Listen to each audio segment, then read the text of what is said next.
you did that great video on the Reset, where I own nothing and I am happy. That was the creepiest video. I know. I have to say, I want you to bring that up. I would love you to talk about that. And I do have that. I did grab that sound clip. Now is the historical moment, the time, not only to fight the real virus, but to shape the system for the need for the post-corona era. In short, we need a great reset. Can you talk about that? I own nothing, and I'm as happy as I could possibly be. Yeah, well, it's their vision for the future, and they and we're talking about the World Economic Forum, just to be a little more clear on this. The IMF, the global elite, you can throw them all in there.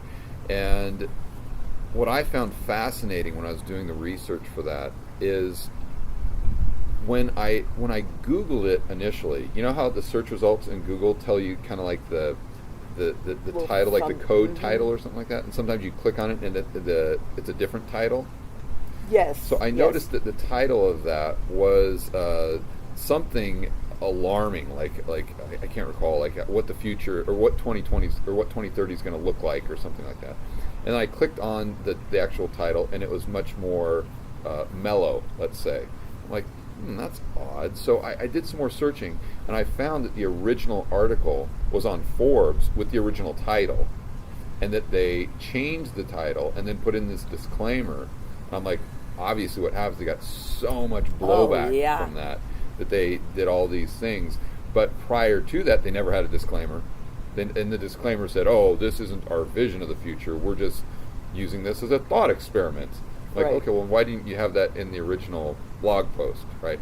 And also, if you read not just that one, but multiple posts on their site and the IMF, you start putting all these pieces of the puzzle together. But basically, they're central planners, Lynette. They're central planners.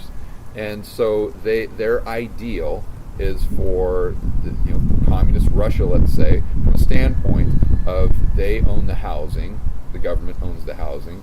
They even talked about not even owning your own clothes, and then having the cloud, which all of the information, whether it's the transactions that you're doing on a daily basis, your thoughts, even your dreams, being collected, and I'm assuming they collect them by some sort of microchip. And if you think I've got the tinfoil hat on here, I totally can see where you're coming from, but just go to their website and read it yourself. It's right there. It really is. So everything's going into the cloud, and then I think their game plan, and they haven't stated this explicitly, but you can kind of connect the dots, is to have all of this information go to the cloud. There's a tremendous amount of data in real time, and then have artificial intelligence kind of crunch all of the data, and then be able to allocate those scarce resources so to a point where they won't need prices.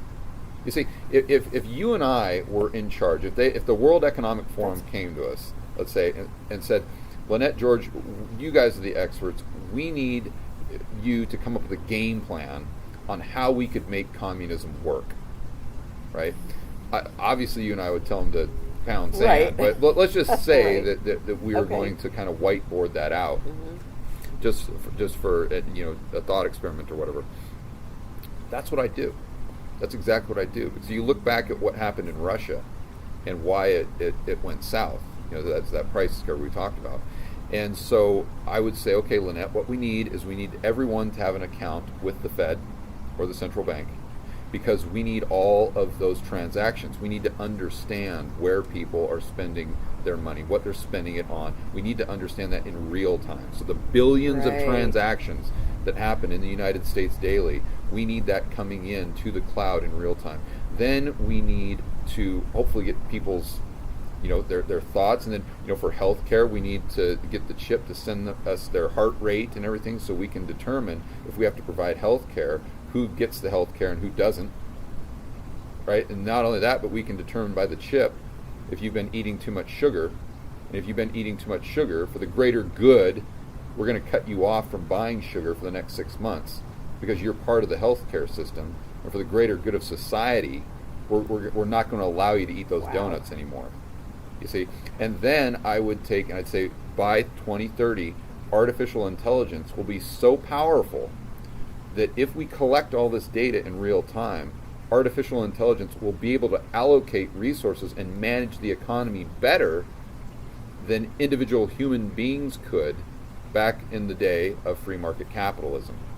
And obviously those aren't my words. Right. I think this would be a disaster, but if you're just asking me how I would make it happen with the greatest chance of, or the least probability of economic collapse from communism, that's kind of how I'd wave the magic wand. So I would assume that their goal, well, I know their goal is central planning. They're explicit in that. So, how do you get from A to B? Exactly. And everything that they're doing now with the central bank digital currencies, it all plays right into that. And again, I don't want to say that I'm definitively certain this is their game plan. I'm really trying to. This is just what they're putting. They are actually putting out there. Just trying to connect the dots the best way that I can.